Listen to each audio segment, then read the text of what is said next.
All right, guys. So you might be, sitting down, taking a quiz, taking a test, even maybe just working on your homework, and you'll have a bunch of questions thrown at you relating to all kinds of different gas laws. So how do you know which gas law to use? How do you know which equation to use? So if you've been taught all of these different gas laws, you know they all look real similar. So it's hard to figure out which one to utilize, right? So let's take a minute and go through these three questions and see if we can figure out how to identify which gas law to use. So a gas has a volume of 225 milliliters at 75 degrees Celsius and 175 kPa. So that's a volume, a temperature, and a pressure to start with. That should kind of trigger something in your mind, right? So what will be its volume at a temperature of 20 degrees Celsius and a pressure of 1.0 times 10 to the positive 5 kPa. So I have 6 variables I need to look for. So I can go through this list of equations and find the one that has 6 variables. That's kind of an easy way to break it down. Boyle's law is pressure and volume only. That eliminates temperature. Charles' law is volume and temperature only. That eliminates the pressure. Gay-Lussac's law is pressure and temperature. That eliminates the volume. I can't use that one, right? So combined gas law is pressure, volume, and temperature.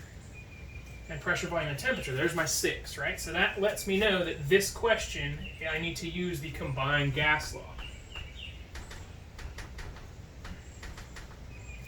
Okay, so we have to use the combined gas law to answer this question. All right, let's move on to question number 2. Question number 2 is the temperature of a sample of gas in a steel tank at 30 kPa, that's a temperature and a pressure, okay, is increased from negative 100 degrees Celsius to 25 degrees Celsius. What is the final pressure? So I only have 4 variables to worry about here. I have temperature and pressure, 2 of each, right? So which one of these deals with temperature and pressure only? I can look at Gay-Lussac's law, see pressure times temperature, pressure times temperature, pressure, temperature, pressure, temperature. This one tells me that it is a Gay-Lussac's law question. So I'm going to utilize the Gay-Lussac's formula to solve that question. Just like down here, I would utilize the combined gas law formula to solve this question. All right, let's move on to question number 3. Helium occupies a volume of 3.8 liters. That's a volume of 3.8 liters at temperature, negative 45 degrees Celsius. What volume will it occupy at 45 Celsius? So I have volume and temperature for both of these.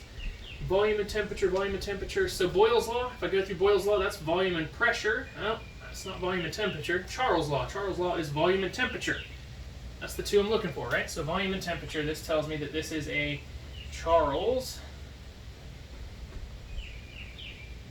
law equation, so I'm going to use the Charles law formula. You can go through the questions if you just take your time, count out what you have, what you're missing, okay, isolate the variables. You can utilize pressure times volume. You know you're dealing with Boyle's law question, right? If you have pressure, if you only have one pressure, one volume, one number of moles, one ideal gas constant, which is a constant, so you're not going to be given that, but if you have a pressure, a volume, a moles, and a temperature, you know it's the ideal gas law. You're only going to have 4 of 5 variables, okay? And we don't have an example of that up here, but you got to get the idea. If you read through the question and just keep track of what you're missing, what you have, you should be able to go through the list of equations and figure out which one you need to use.